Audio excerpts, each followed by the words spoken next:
Sejarah Kebudayaan Islam kelas 3. Pembelajaran 2. Peristiwa kerasulan Nabi Muhammad SAW.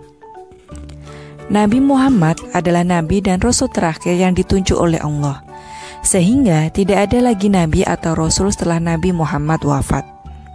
Sebelum Nabi Muhammad ditunjuk oleh Allah sebagai rasulnya, Nabi Muhammad senang melakukan tafakur di Gua Hiro. Tafakur artinya menyendiri dan merenungkan sesuatu. Nabi Muhammad menyendiri di gua untuk menjauhkan diri dari kesenangan dunia. Nabi Muhammad juga merenungkan akhlak tercela yang sering dilakukan oleh masyarakat Mekah. Nabi Muhammad SAW banyak merenung memikirkan perbuatan kaumnya dan berdoa agar kaumnya diberi petunjuk. Beberapa kali Khadijah menjenguk beliau untuk memberikan dukungan dan semangat. Turunnya wahyu yang pertama.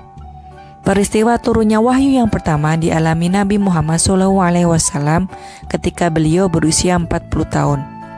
Pada saat itu beliau sedang melakukan tafakur di Gua Hiro. Peristiwa tersebut terjadi pada tanggal 17 Ramadan tahun 610 Masehi. Tahun ketiga dari pengasingan Nabi Muhammad SAW di Gua Hiro. Allah Subhanahu wa Ta'ala memberikan rahmatnya kepada seluruh umat manusia dengan diutusnya Nabi Muhammad. Ketika Nabi Muhammad SAW genap berusia 40 tahun, tampaklah tanda-tanda kerasulan pada dirinya. Nabi Muhammad SAW sering mengalami mimpi yang benar. Nabi Muhammad mengalami mimpi tersebut selama 6 bulan. Sampai pada suatu malam, beliau menjalani peristiwa luar biasa. Tepatnya pada tanggal 17 Ramadan. Atau ketika itu Nabi Muhammad SAW sedang berkholawat atau bertafakur di Gua Hiro, memohon petunjuk oleh Allah Subhanahu wa Ta'ala. Tiba-tiba datanglah malaikat Jibril atas izin Allah menemui Nabi Muhammad.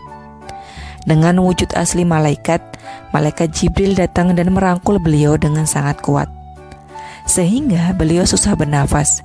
Kemudian malaikat meminta Nabi Muhammad untuk membaca suatu lafal, yaitu Iqra, bacalah. Karena Nabi Muhammad adalah seorang ummi, tidak bisa baca tulis, beliau menjawab, "Aku tidak bisa membaca." Lalu malaikat mengulang perintah tersebut sebanyak 3 kali, tetapi Nabi tetap menjawab dengan jawaban yang sama. Akhirnya malaikat Jibril membimbing Nabi Muhammad SAW untuk membaca surat Al-Alaq ayat 1-5 sebagai wahyu pertama yang diturunkan oleh Allah Subhanahu wa Ta'ala.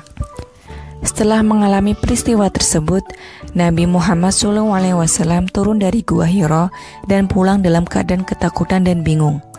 Nabi Muhammad gemetar, ketakutan, badannya menggigil dan berkeringat. Khadijah merasa khawatir. Nabi Muhammad meminta istrinya untuk menyelimutinya. Beliau berkata, selimuti aku." Kemudian Khadijah menyelimuti Nabi. Turunnya wahyu yang kedua. Nabi Muhammad SAW mulai ragu dengan yang dialaminya itu. Nabi Muhammad selalu datang ke Gua Hiro seperti kebiasaan sebelumnya.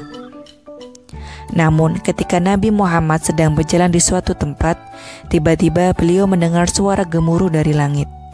Suara itu semakin dekat dan terdengar suara memanggil, "Ya Muhammad, engkau adalah utusan Allah." Nabi Muhammad merasa takut dan tubuhnya bergetar mendengar suara tersebut. Nabi Muhammad pun segera pulang dan meminta Khadijah untuk menyelimutinya. Ketika sedang berselimut, turunlah wahyu yang kedua, yaitu surat Al-Mudatsir ayat 1-7. Nabi Muhammad SAW berdakwah. Setelah turunnya wahyu yang kedua, saat itulah Nabi Muhammad diangkat menjadi seorang rasul. Wahyu kedua atau surat Al-Mudatsir tersebut berisi tentang perintah untuk berdakwah agama Islam. Nabi Muhammad diperintahkan untuk memberikan peringatan kepada umatnya. Nabi Muhammad menerima wahyu dari Allah secara berangsur-angsur atau bertahap, yaitu selama 23 tahun. Setelah menerima wahyu surat Al-Mudatsir tersebut, Nabi Muhammad segera melakukan dakwah. Dakwah tersebut dilakukan secara diam-diam. Beliau melakukan dakwah kepada keluarganya dan para sahabatnya. Orang yang pertama kali menerima ajakan Nabi Muhammad adalah Khadijah. Dialah wanita yang pertama kali masuk Islam. Orang kedua yang masuk Islam adalah Ali bin Abi Thalib. Orang berikutnya yang masuk Islam adalah Abu Bakar As-Siddiq. sahabat Nabi yang paling dekat dan setia sejak masa kanak-kanak. Abu Bakar As-Siddiq berhasil mengajak beberapa temannya untuk masuk Islam. Dengan dakwah secara diam-diam ini, belasan orang masuk Islam. Orang-orang itu disebut as-sabiqul awwalun, yang artinya orang-orang yang pertama kali memeluk agama Islam. Nabi Muhammad SAW mengajarkan kepada kaum muslimin dengan ajaran kebaikan. Sikap-sikap terpuji yang beliau lakukan seperti rendah hati, berani, membela yang benar, dan bersikap kasih sayang terhadap sesama. Sehingga banyak orang yang mengagumi akhlak beliau dan kemudian masuk Islam.